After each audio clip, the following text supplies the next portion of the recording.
और अब अपन वैसे तो 13वें नंबर का छंद पढ़ेंगे, 12वें नंबर को और एक बार और देख लेते हैं। और जब चार घातीय कर्म उनके नाश हो गए, फिर 13वें गुण स्थान में आ गए वो। अब बातें आपको ग्रहण होती जा रही ना, जो हम बोलते जा रहे। चार घातीय कर्म नाश हो गए तो 13वें गुण स्थान में आ गए, मतलब केवली बन गए। केवली बनने के बाद जितनी उनकी आयु शेष है वो पूरी वो 13वें गुण स्थान में बिताएंगे। ठीक है, समोचरण लेगा, उपदेश देंगे, है ना। जिनकी जितनी शेष है वो 13वें गुण स्थान में बिताएंगे। 13वें गुण स्थान के बाद फिर क्या होगा? पुनिघाति शेष अघाति विधि। पुनि इसके बाद में, घाति मतलब नाश किया, क्या? शेष अघाति विधि, शेष बचे जो अघातिया कर्म हैं उनको नाश किया, और नाश करके छिन्माही क्षण मात्र में अष्टम भू बसे, अष्टम पृथ्वी पर जा बसे। अष्टम पृथ्वी का मतलब लोक के अग्रभाग में, ना कि उस ईसत प्रागभाग पृथ्वी पर, वहां पर नहीं बैठते भगवान। उनकी आत्मा सीधे लोकाग्र में जाकर के विराजमान होती है, वही इसको अर्थ लेना है। फिर क्या होगा? वसु कर्म विन से, वसु कर्म 8 कर्म नाश हो जाने से सुगुण वसु 8 गुण, अच्छे गुण प्रकट हो गए। अनंत दर्शन, अनंत ज्ञान, अनंत सुख, अनंत वीर, अव्यावादत्व, अवगाहनत्व, सूक्ष्मत्व, अगुरु लघुत्व, ये जो 8 गुण हैं ये प्रकट हो गए। सम्यक तो आदिक सब लस है, सम्यक तो आदिक, छायक सम्यक तो आदि 8 गुण जो अभी बोले हमने, वो सभी उनको प्राप्त हो गए, वो उनके शोभायमान होने लगे। तो ऐसे वो सिद्ध परमात्मा बन गए। और क्या किया उनने? संसार खार अपार पारावार, संसार रूपी खारे अपार पारावार को, पारावार मतलब समुद्र, और अपार जिसको पार नहीं किया जा सकता, तो ऐसे अपार संसार रूपी खारे समुद्र को तरी, तैर करके मतलब पार करके तीर ही गए, किनारे पर पहुंच गए। संसार रूपी समुद्र को पार करके और किनारे पर पहुंच गए। और क्या किया? अविकार, अकल, अरूप, शुचि, चिद्रूप, अविनाशी भय, ये सारे उनके टाइटल बता दिए, है ना, विशेषण बता दिए। कैसे? अविकार, विकार रहित, निर्विकार रूप। अकल, अकल नहीं हाँ, वो अकल होती है। हाँ, कल मतलब शरीर, और उसमें लग गया आ तो अकल, है ना। वो अपना वाला अकल वो अलग है, अपन अकल बोलते हैं लेकिन वो अकल होता है। अकल मतलब बुद्धि। हाँ, तो लेकिन यहाँ अकल मतलब शरीर रहित हो गए। अरूप, रूप रहित हो गए, अरूपी हो गए। शुचि, परम पवित्र, शुद्ध हो गए। ये आत्मा कैसे हो गए? शुद्ध हो गई। अभी तक अशुद्ध है कर्मों से लिप्त होने से, लेकिन शुद्ध हो गई। चिद्रूप, चैतन्य स्वरूपी हो गई। अविनाशी और अविनश्वर, शाश्वत पने को प्राप्त हो गई। ऐसे वो परमात्मा बन गए। ठीक है, अब आगे चलते हैं 13वें नंबर के छंद पर। निज माही लोक अलोक गुण पर जाय प्रतिबिंबित थे, रही है अनंत अनंत काल यथा तथा शिव परिणय। धनी धन्य है जे जीव नर भाव पाए, कारज किया तिन्हि अनादि ब्रह्मण पंच प्रकार तजीव सुख लिया। के आलोक गुण पर जाय प्रतिबिंबित थे, रही है अनंत अनंत काल यथा तथा शिव परिणय। धनी धन्य जे जीव नर पाए, कारज किया तिन्हि अनादि ब्रह्मण पंच प्रकार तजवर। अब सिद्ध अवस्था प्राप्त हो चुकी है उन जीव को, अब वो भगवान बन गए हैं, सिद्ध परमात्मा कहलाने लगे हैं। और सिद्ध अवस्था में क्या हुआ? निज माही लोक अलोक, निज माही मतलब अपने आप में, उन सिद्ध परमात्मा की आत्मा में, लोक अलोक, लोक और अलोक, लोक भी और अलोक भी, गुण पर्याय प्रतिबिंबित है। गुण और पर्याय मतलब लोक के सभी पदार्थों की और अलोक को भी मिला दें, उनकी सभी द्रव्यों की गुण और पर्याय प्रतिबिंबित थे, प्रतिबिंबित होने लगी, प्रतिबिंबित होने लगी, स्पष्ट झलकने लगी। क्या? गुण और पर्याय किसकी? लोक और अलोक की। लोक में सभी द्रव्य आ जाएंगे और अलोक भी आ जाएगा। ठीक, तो सभी गुण और पर्याय प्रतिबिंबित होने लगी, दिखाई देने लगी। रही हैं अनंत अनंत काल यथा तथा शिव परिणय। और क्या हुआ?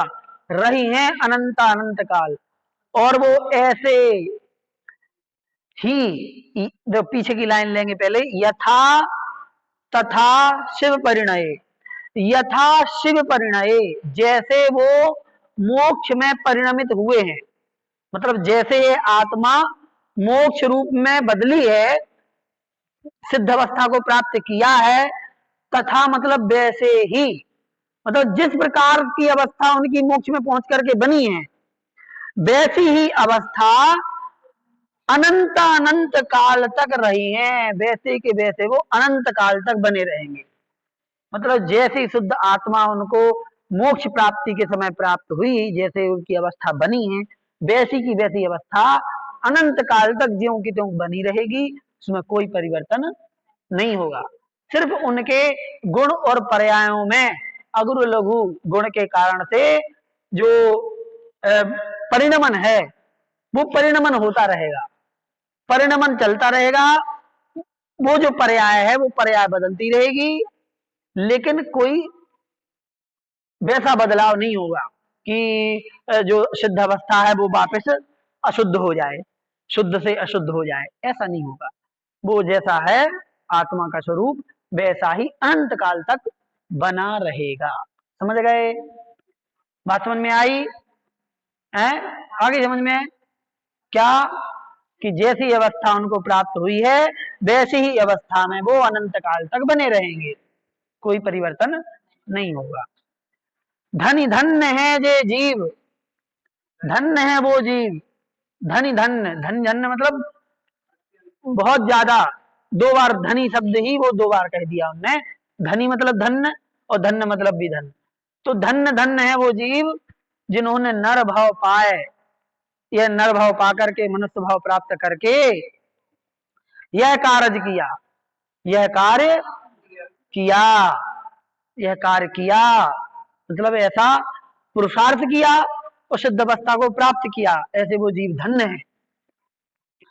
और ऐसे ही जीवों ने, तीन ही मतलब उन्हीं जीवों ने अनादि भ्रमण पंच प्रकार, अनादिकाल से चल रहे इस पंच प्रकार के भ्रमण को, मतलब पंच परावर्तन को, तजी मतलब छोड़ करके वर सुख लिया। वर मतलब उत्कृष्ट, उत्तम, सुख लिया, सुख प्राप्त कर लिया। वर मतलब उत्तम उत्कृष्ट सुख को प्राप्त कर लिया। मतलब ऐसे ही उन जीवों ने, ऐसे ही उन जीवों ने पांच प्रकार के भ्रमण, जो पंच परावर्तन होता है, द्रव्य क्षेत्र काल भाव और भव, ये जो पंच परावर्तन है, इस पंच परावर्तन को छोड़ करके और उत्तम सुख को प्राप्त किया। बताइए, समझ में आया? कुछ और बताना है इसमें? देखिए, निजमाई पढ़ते चलें। जैसे मोक्ष में वो गए हैं, वैसे के वैसे अनंत काल तक रहेंगे।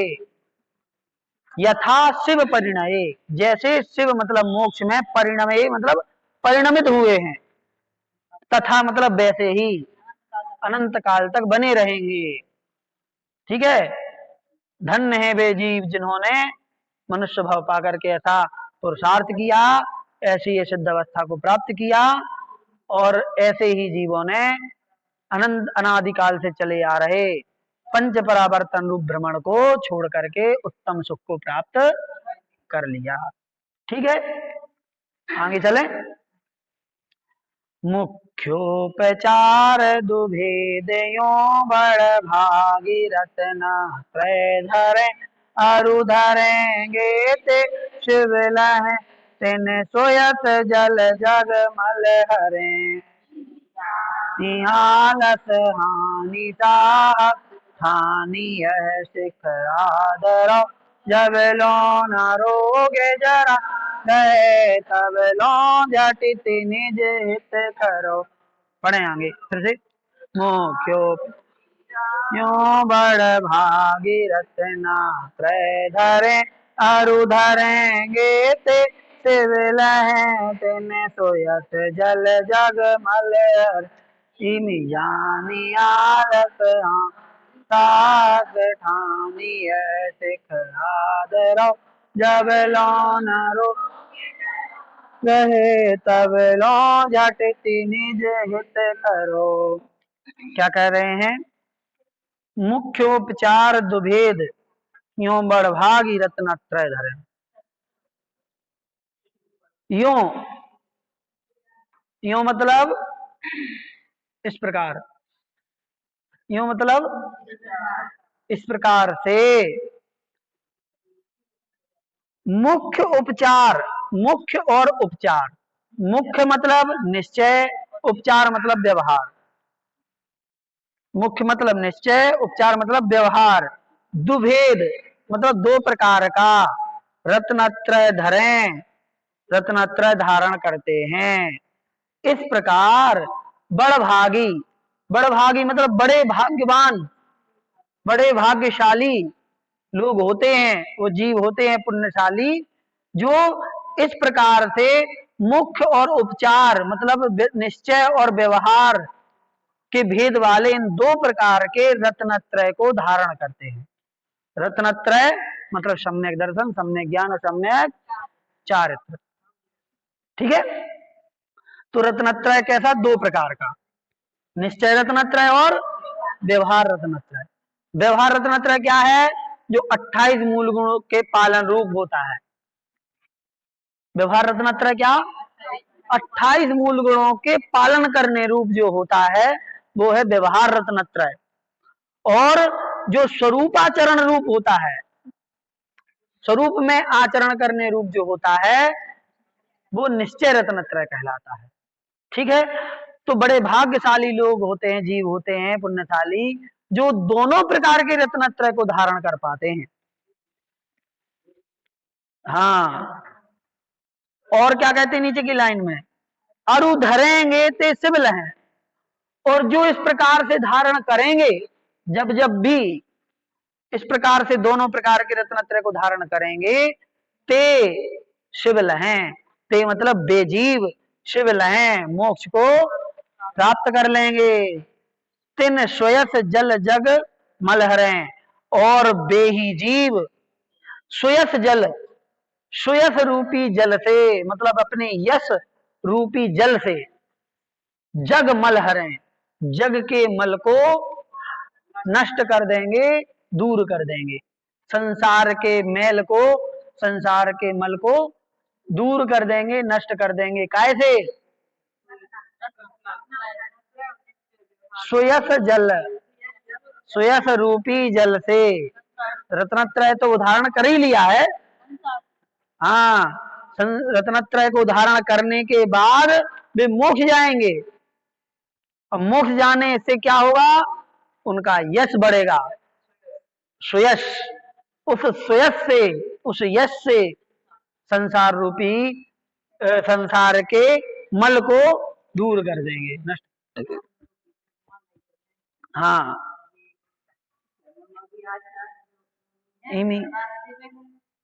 हाँ, अभी सब मार्ग पर, अभी व्यवहार मार्ग चल रहा है। जो शुद्धोपयोग की दशा प्राप्त कर रहे हैं तो उनका निश्चय भी चल रहा है। निश्चय और व्यवहार दोनों चल रहा है अपने अपने समय पे। तो इस प्रकार से वो संसार के मल को दूर कर देते हैं। अब ये सब बता दिया पंडित जी ने, सब कुछ बता दिया।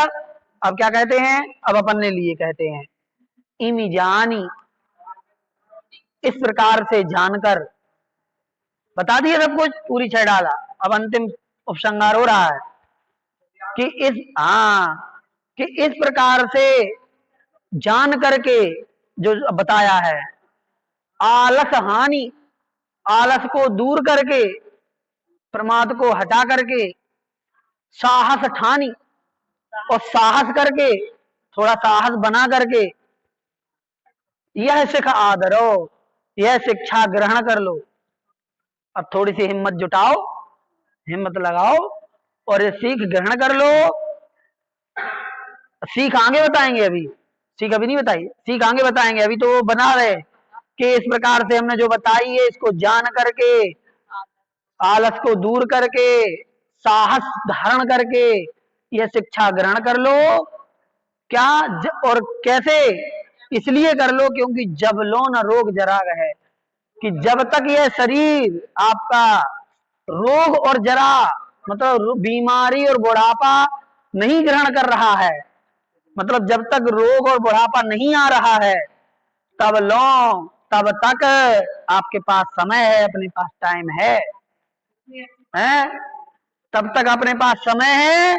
झटिति, झटिति मतलब जल्दी से, शीघ्रता से, निज हित करो, अपना हित कर लो। हाँ, वही अपने लिए तो बोल रहे कि अब आप लोगों ने पढ़ लिया है, अब पढ़ लिया तो क्या करो, इस प्रकार से सुन करके, जान करके अब आलसी मत बने, आलस को दूर करें, साहस को धारण करें और ये शिक्षा ग्रहण कर लो। क्योंकि यदि आज ये शिक्षा ग्रहण नहीं की तो फिर या तो रोग आ जाएगा या बुढ़ापा आ जाएगा। तो जब तक रोग और बुढ़ापा नहीं आ रहा है, तब तक शीघ्रता से अपनी ये अपना हित करने पर जोर लगा दो।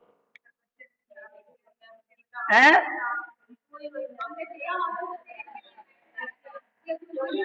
अभी उम्र ही का है, अभी उम्र ही का है, और जब उम्र निकल जाती है तो क्या, अब फिर कहते हैं कि अब जब उम्र का है जब उम्र का है दोनों दिन से गए पांडे, ना हलुआ मिलो ना माड़े, ऐसे हो जाता है। ठीक है, अब आगे शिक्षा बताते हैं। दो हो गए छंद, क्यों, चलो इसको पढ़ लेते हैं, फिर इसको कल करेंगे इन दोनों को। ठीक है, यह राग आग धर सदा ताते समामृत से, ये चिर भजे विषय कथा, तब तो त्याग निज पद बे, कहा रच्यो पर मैं न तेरो पद, यह क्यों दुख है अब दौल हो सुखी, स्वपद रचि दाव मत चूको यह। पढ़े आप लोग।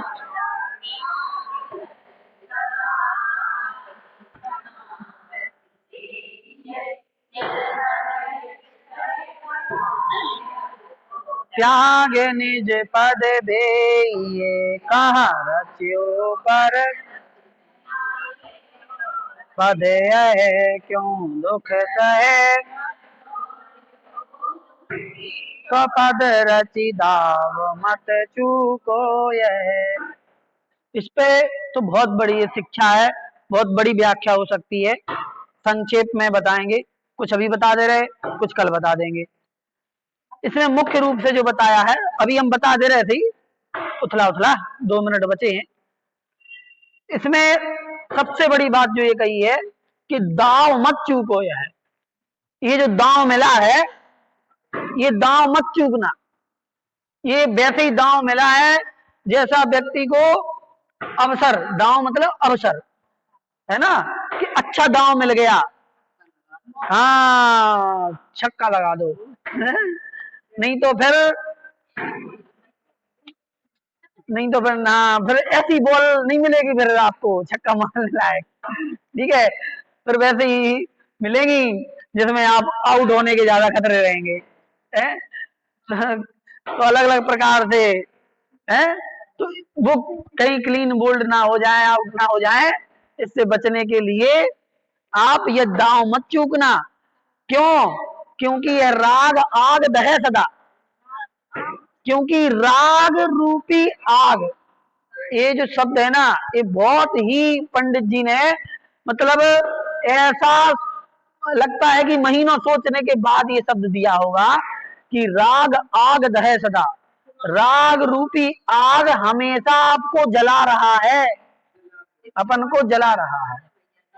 हाँ, वही तो, दहा है सदा। ठीक है, तो ये राग रूपी आग हमेशा जला रहा है। अब क्या करो? ताते, इसीलिए समामृत से ये, समता रूपी अमृत से इसको सींचिए, से ये मतलब सींचिए। चिर भजे विषय कसाय, अब तो त्याग निज पद भेइये। और लंबे समय से हमने चिर भजे, चिर मतलब लंबे काल से, अनंत काल से हमने भजे मतलब भोगे हैं क्या? विषय कषाय, विषय कषायों को भोगा है, सहन किया है, उनका सेवन किया है ना? अब क्या करो? अब इनको त्याग दो और निज पद बेइये। निज पद मतलब अपने स्वरूप को, अपने आप के पद को, जो क्या पद है अपना, उस पद को बेइये मतलब पहचानिए, पहचान लीजिए। इस प्रकार से बाकी अपन कल अपन अच्छे डिटेल में बताएंगे, बहुत अच्छा है। और फिर कल मतलब कल रविवार है ना, सोमवार को एक अपन ढाल पूरी हो जाएगी, अगले दिन प्रश्नोत्तर कर देंगे, इस प्रकार से छठी ढाल पूरी हो जाएगी। ठीक है, फिर